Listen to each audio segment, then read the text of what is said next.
My name is Clara Whitford, and I bet you've never seen a CEO of a $500 million company chase a regular employee down a hallway.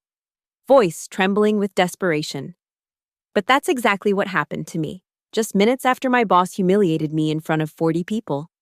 Sometimes, it only takes one underestimated person standing up at the right moment for an entire empire of arrogance to crumble on the spot. This is how I made it happen. 5 years ago, I walked into Orion Strategy Group with my tail between my legs. After being rejected by every major agency in the city, I accepted a mid-level client management position at this boutique marketing consultancy. They specialized in tech startups. And while they weren't the biggest fish in the pond, they had a reputation for getting results. I was 29 then, desperate for a steady paycheck after my freelance career had imploded. The interview process was brutal. 3 rounds, each more condescending than the last. But I needed the job. So I smiled through their thinly veiled skepticism about my capabilities. "We're taking a chance on you," said Patricia Moran, the CEO, during our final meeting. She was 42 at the time, sharp as a blade, with silver hair pulled back in a perfect bun. "Don't make us regret it. I didn't intend to. What I intended was to prove myself, work my way up, and maybe, just maybe, find some respect in this industry that seemed determined to chew me up and spit me out." What I found instead was Elliot Harrington.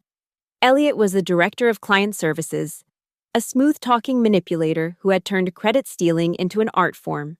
He was 41, with the kind of practiced charm that made clients feel like they were his best friends while he systematically drained the life out of his team. On my first day, Elliot pulled me aside with a smile that didn't reach his eyes. "Here's how things work around here, Clara," he said, adjusting his expensive tie. "I handle the client relationships. You handle the grunt work, do good work, and opportunities will come your way. Don't rush it." I should have seen the red flags. The way he always positioned himself between his team and the clients. How he'd mysteriously appear at the end of successful projects to shake hands and take photos. The promises of next time that never materialized. But I was grateful to have a job. So I kept my head down and worked and worked and worked. I sacrificed weekends, holidays, even my grandmother's funeral because Elliot needed an emergency deck prepared for a client presentation. I watched as colleagues like Luis Romero, a brilliant creative director, had his ideas repackaged and presented by Elliot as his own. I saw Dina Collins, our data analytics wizard, reduced to creating reports that Elliot would summarize in meetings without crediting her contributions. Bryce Harper, who could manage a crisis like a seasoned general, was relegated to putting out fires while Elliot took credit for the solutions. We were all trapped in the same cycle, too afraid to speak up, too invested in our paychecks to rock the boat. The breaking point came during my 4th year at Orion. I was volunteering at a local community center, teaching basic STEM skills to underprivileged kids. It was my way of maintaining some sense of purpose outside the soul-crushing routine of corporate life. One Saturday morning, I was helping a group of teenagers build simple robots when a woman approached me. "Excuse me," she said. "Are you Clara Whitford from Orion Strategy Group?" I looked up, surprised. The woman was professionally dressed, maybe in her 50s, with kind eyes and a warm smile. "Yes, I am. I'm sorry." "Do we know each other?" "I'm Margaret Chen, CFO of Vertex Robotics. My daughter Isabella is in your STEM program. She talks about you constantly. The way you explain complex concepts, your patience with the kids who struggle. I have to say, I'm impressed." My heart skipped. Vertex Robotics was a unicorn startup, valued at nearly $2 billion. They specialized in industrial automation and were exactly the kind of client Orion had been trying to land for years. "Thank you," I managed. "Isabella's a wonderful student. She has a real talent for engineering." Margaret smiled. "She gets that from her mother.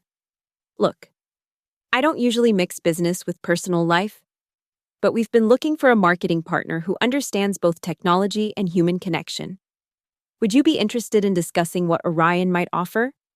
I nearly dropped the robot I was holding. "Absolutely. I'd love to set up a meeting." We exchanged business cards, and I promised to have someone from our team reach out within the week. As I drove home that afternoon, I felt something I hadn't experienced in years, genuine excitement about work. Monday morning, I practically bounced into Elliot's office with the news. "Vertex Robotics," he said, leaning back in his leather chair. "Margaret Chen, are you serious?" "Dead serious." She approached me at the community center. Her daughter's in the program I volunteer for. Elliot's expression shifted from surprise to something I couldn't quite read. Well, our little Clara strikes gold. Good work." But then came the familiar refrain. "Of course, I'll need to take point on this one. Client relationships at this level require finesse. You understand." The excitement drained from my body like water from a punctured balloon. "Elliot, I built this relationship. Margaret specifically asked for me. And she'll get you," he said with that practiced smile. "As part of the team. But I need to be the face of the relationship. It's how these things work, Clara. You know that." I wanted to argue, to stand up for myself, but the words died in my throat. This was the pattern. This was how it always went. "Don't worry," Elliot continued, already turning back to his computer. "Your contribution will be noted. Trust me." I trusted him. God help me, I trusted him. The next week, Elliot scheduled a meeting with Margaret Chen. He positioned it as an introductory session where he'd assess the client's needs and determine the best team structure. I was allowed to attend, but only as a specialist consultant who would provide technical insights. The meeting was a disaster. Elliot spent the first 20 minutes talking about himself, his background, his vision for Vertex Robotics' marketing strategy. Margaret listened politely, but I could see her enthusiasm waning. When she tried to ask specific questions about our approach to technical marketing, Elliot gave vague, buzzword-filled responses that made it clear he hadn't done his homework. "Mr. Harrington," Margaret finally said, "I appreciate your time, but I was hoping to work more directly with Clara. She seems to have a better understanding of our industry." Elliot's smile never wavered. "Of course, Margaret. Clara's a valuable member of our team. But I want to make sure you have the full benefit of our senior leadership's attention. Clara will be heavily involved in the day-to-day work, naturally." I watched Margaret's face carefully. She was polite, professional, but I could see the disappointment in her eyes. By the time we left the meeting, I knew we'd lost her. Sure enough, 2 weeks later, Margaret called me directly. "Clara," she said, "I wanted to let you know that we've decided to go with a different agency. Morrison & Associates made us an offer we couldn't refuse. Morrison & Associates, our biggest competitor." "I understand," I said, though my heart was breaking. "Thank you for considering us." "Can I be honest with you?" Margaret asked. "I was hoping to work with you specifically. Your boss. He didn't seem to understand what we were looking for. But I get it. Corporate politics are what they are." After she hung up, I sat in my cubicle staring at my computer screen. Elliot had cost us a potential 8-figure account because he couldn't stand the idea of not being the star of the show. That night, I made a decision that would change everything. I started building my own network. It began innocently enough. I reached out to Margaret Chen with a personal note, thanking her for considering Orion and apologizing for the way things had gone. I gave her my personal cell phone number and email address, suggesting that if she ever needed informal advice or had questions about the industry, she shouldn't hesitate to reach out. She responded immediately, thanking me for my professionalism and suggesting we grab coffee sometime to discuss the marketing landscape in tech. Over the next year, I systematically began cultivating direct relationships with every client contact I'd ever worked with. I was careful about it, never explicitly undermining Elliot or Orion, but always making sure people knew how to reach me personally. I documented every interaction, every email, every phone call. I started attending industry events on my own time, networking with potential clients and partners. I spoke at conferences about technical marketing, always listing my Orion affiliation, but making sure people connected with me personally. I created a detailed database of every client interaction, every project I'd worked on, every relationship I'd built. I tracked which clients had specifically asked for my involvement, which ones had praised my work, and which ones had expressed frustration with Elliot's management style. The evidence was overwhelming. Over the course of 4 years, I had been the primary relationship manager for 73% of our client accounts. When clients left, it was usually because they'd grown frustrated with Elliot's approach. When they stayed, it was because they valued the work I did behind the scenes. I wasn't planning a revolution, I was just protecting myself. But then came the quarterly review meeting that changed everything. It was a Tuesday morning in March. The conference room was packed with the entire senior staff, about 40 people total. Patricia Moran sat at the head of the table, reviewing our Q1 performance. Department heads were presenting their results, and the mood was tense. We'd missed our revenue targets by 15%, and several major clients had jumped ship to competitors. Elliot stood to present the client services results, his usual confident smile firmly in place. As always, our team has been working tirelessly to maintain client relationships and drive growth, he began. While we've faced some challenges in the market, I'm confident that our strategic approach will yield results in Q2. He clicked through slides highlighting successful campaigns, client retention rates, and revenue projections. Every major success story featured his name prominently, while the rest of us were relegated to fine print acknowledgments. Then he got to the slide about team optimization. Moving forward, we need to be more strategic about resource allocation, Elliot said, his eyes scanning the room. We have some team members who are, let's say, more valuable than others. We need to focus our energy on the contributors who really drive results. He paused, and I felt a chill run down my spine. For example, he continued, his gaze landing on me, we have people who've been with us for years, but haven't really stepped up to take ownership of client relationships.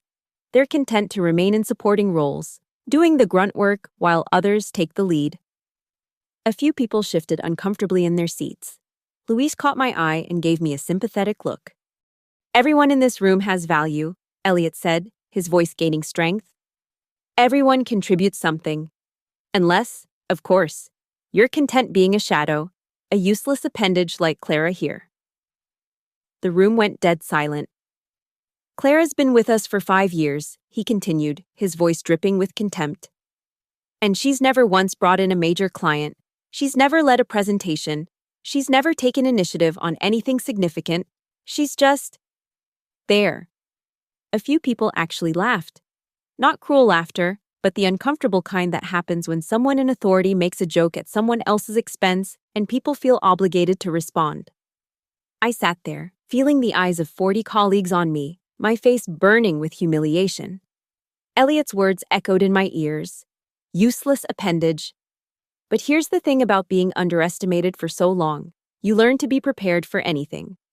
While Elliot continued his presentation, I quietly reached into my bag and pulled out a red folder. I'd been carrying it for months, updating it regularly, just in case. Inside were copies of client emails, testimonials, project documentation, and correspondence that told a very different story than the one Elliot was spinning. I stood up slowly, my legs shaking slightly, and walked to the front of the room. The conversation stopped as everyone turned to look at me. Without saying a word, I placed the red folder on the table in front of Patricia Moran. "What's this?" she asked, looking confused. "The truth," I said quietly. Then I walked back to my seat, gathered my things, and headed for the door. "Clara," Patricia called after me. "Where are you going?" I paused at the doorway and turned back to face the room. Elliot was standing frozen at the front, his presentation remote still in his hand, his face pale. "I'm leaving," I said. "I refuse to sit here and be insulted by someone who's been taking credit for my work for 5 years. And with that, I walked out. I made it about halfway down the hallway before I heard footsteps behind me. Clara, wait." I turned to see Patricia Moran jogging after me, the red folder clutched in her hand. Her usually perfect composure was cracked, her face flushed with exertion and something that looked like panic. "You can't leave," she said, slightly out of breath. Not like this. I looked at her calmly. Watch me. I just looked through this folder, she said, flipping through the pages. These client emails, they're all addressed to you. They're praising your work specifically. Yes. And this testimonial from Vertex Robotics. Margaret Chen says you're the most skilled technical marketer she's ever worked with. She says she would have signed with us if we'd let you lead the account. Yes.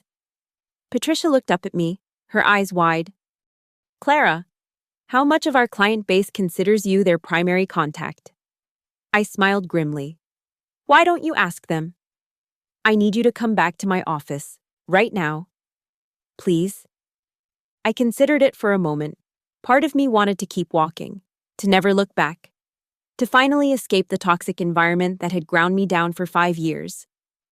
But another part of me, the part that had been building evidence and preparing for this moment, wanted to see what happened next. Fine, I said. But this conversation happens on my terms. Patricia's corner office was a shrine to corporate success. Awards lined the walls. Expensive art hung between floor-to-ceiling windows, and her desk was the size of a small car. She gestured for me to sit in one of the leather chairs facing her desk, but I remained standing. Tell me what you want, she said without preamble. I want transparency, I said. I want a system where credit goes to the people who actually do the work.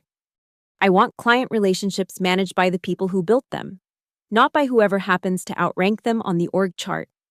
Patricia nodded slowly. What else? I want to restructure the entire client services department. I want direct oversight of all major accounts.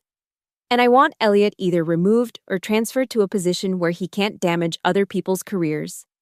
She leaned back in her chair, studying me. You realize what you're asking for, don't you? You're essentially asking me to promote you to Elliot's level and demote him. I'm asking you to choose between keeping someone who's been systematically undermining your business and keeping someone who's been holding it together behind the scenes. Patricia opened the red folder again, flipping through the pages more carefully this time. Client after client praising my work, expressing frustration with Elliot's management style, requesting to work with me directly. How long have you been documenting this? She asked. 5 years. Every interaction, every email, every phone call. I have records of every client who's asked to work with me specifically, every project where Elliot took credit for my work, and every account we've lost because of his mismanagement. She looked up at me sharply. Are you threatening me? I'm giving you information. What you do with it is up to you. Patricia closed the folder and stood up, walking to the window that overlooked the city. You know, I hired Elliot because he interviewed well.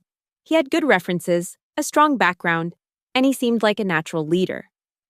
He is a natural leader, I said. He's just not a good one. She turned back to me. And you? Are you a good leader?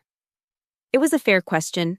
I'd never been given the chance to lead anything significant, never been allowed to manage client relationships directly, never been trusted with the kind of authority that would let me prove myself. I don't know, I said honestly, but I know I can't be worse than what you have now. Patricia smiled for the first time since chasing me down the hallway. Fair enough. Here's what I'm going to do. I'm calling an emergency board meeting for tomorrow morning. You're going to present your case for restructuring the client services department. If the board approves your proposal, I'll make the changes you're asking for. And if they don't, then you'll have your answer about whether this is the right place for you. I nodded.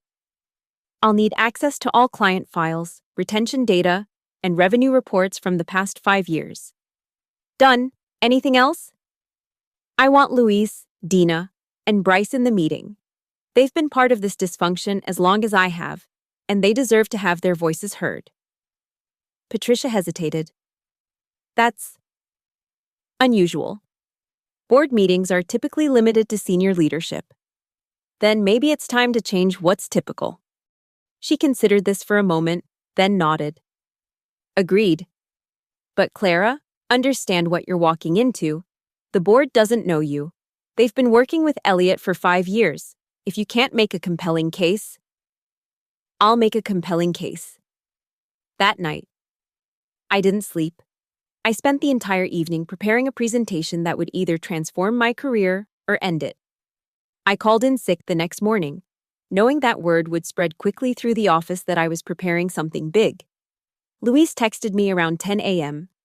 Elliot's freaking out. He's in Patricia's office every hour asking what's going on. Dina followed up. Half the office is placing bets on whether you're getting fired or promoted. Bryce sent a simple message. Whatever you're planning, I'm with you. The board meeting was scheduled for 2 p.m. I arrived at 1:45, dressed in my best suit, carrying a leather portfolio that contained 5 years of documentation and a presentation that would either vindicate me or destroy me. The boardroom was intimidating. 8 board members, including Patricia, sat around a massive mahogany table. Elliot was already there, looking confident and composed, his usual charming smile in place. "Ladies and gentlemen," Patricia began, "we have an unusual situation to address today. Clara Whitford has raised some concerns about our client services department that warrant discussion." One of the board members, a stern-looking man in his 60s, spoke up. "I'm sorry, but who is Clara Whitford? I don't believe we've met." "I'm a senior client manager," I said, standing up. "I've been with Orion for 5 years. And you're here because I believe our current management structure is costing us clients and revenue, and I have the data to prove it." Elliot laughed, a sound that was meant to be disarming but came across as nervous. "With all due respect, Clara has never been involved in strategic decision-making. She's more of a behind-the-scenes support person." "That's exactly the problem," I said, clicking to my first slide. "For 5 years, I've been managing client relationships while someone else takes credit for the work. Today, I'm going to show you what that's really cost this company." What followed was the most intense hour of my professional life. I presented data showing that 73% of our client accounts had requested to work with me directly. I showed client retention rates broken down by actual relationship manager versus credited relationship manager. I presented revenue analysis demonstrating that accounts where I had direct client contact had 40% higher satisfaction scores and 25% better retention rates. I played voicemails from clients praising my work. I read emails where clients expressed frustration with Elliot's management style. I showed side-by-side comparisons of project proposals I'd written versus the versions Elliot had presented, highlighting how his changes had led to lost accounts. The board listened in stunned silence as I systematically dismantled 5 years of Elliot's claimed successes. "This is ridiculous," Elliot finally interrupted. "Clara, you're a support person. You don't have the strategic vision to manage major client relationships." "Then explain this," I said, clicking to my final slide. It was a letter from Margaret Chen at Vertex Robotics, dated just 2 weeks earlier. I read it aloud. "Dear Clara, I wanted to follow up on our conversation last month about Vertex Robotics' marketing needs. After working with Morrison & Associates for the past year, I have to say that I regret not being able to work with you directly. Your understanding of our industry and your strategic insights during our initial conversations were exactly what we were looking for. If you ever find yourself in a position to take on new accounts, I would love to discuss bringing our business to you." The room was dead silent.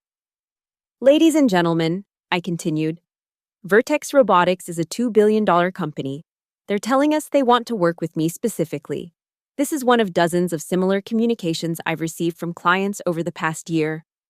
One of the board members, a woman in her 50s with sharp eyes, spoke up. "Mr.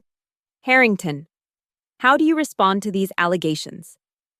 Elliot's confident demeanor had cracked. He looked around the room, clearly scrambling for a response. Clara has been a valuable team member, certainly. But client relationships are complex. You can't just look at individual communications and draw broad conclusions about management effectiveness. "Actually, you can," said another board member, a younger man who'd been taking notes throughout my presentation. "These metrics are pretty clear. If 73% of our clients are asking to work with someone other than their official account manager, that's a serious problem." Patricia cleared her throat. "Clara, what specifically are you proposing?" I'm proposing a complete restructuring of the client services department based on actual client relationships rather than arbitrary hierarchy. I want to create a system where the people who do the work get the credit, where clients work directly with the people they trust, and where success is measured by client satisfaction rather than internal politics. And what role would you play in this restructured department? I took a deep breath. I'd like to be promoted to Director of Client Engagement, with direct oversight of all major accounts. I'd also like to bring Luis Romero, Dina Collins, and Bryce Harper into leadership roles based on their actual contributions to our success. Elliot stood up abruptly. This is insane. You can't just restructure an entire department based on the complaints of one disgruntled employee. You're right, I said calmly. You can't. But you can restructure it based on 5 years of data showing that the current system is failing. The board deliberated for 30 minutes while I waited in the hallway with Luis, Dina, and Bryce. We didn't say much, just sat in uncomfortable silence, knowing that our careers were hanging in the balance. Finally, Patricia emerged from the boardroom. Clara, she said, the board has reached a decision. We're accepting your proposal for restructuring the client services department. Congratulations, you're our new director of client engagement. I felt like I might collapse from relief. However, she continued, you'll be on a 6-month probationary period. If client satisfaction and retention don't improve under your leadership, we'll revisit this decision. Understood, I said. Also, Mr. Warres, Harrington will be transitioning to a new role in business development, focusing on acquiring new clients rather than managing existing relationships. It was a diplomatic way of saying he'd been demoted. But I'd take it. Over the next 6 months, I threw myself into rebuilding the client services department from the ground up. I created transparent processes for client management, implemented regular client feedback systems, and established clear protocols for crediting work to the people who actually did it. Luis became creative director, finally getting recognition for his innovative campaign ideas. Dina took over as director of analytics, building sophisticated systems for tracking client satisfaction and campaign effectiveness. Bryce became director of crisis management, officially acknowledging the role he'd been playing informally for years. The results were immediate and dramatic. Client satisfaction scores increased by 35% in the first quarter. We won back 3 major accounts that had left for competitors, including Vertex Robotics. Revenue from existing clients increased by 22% as we finally began delivering the kind of service they'd been asking for.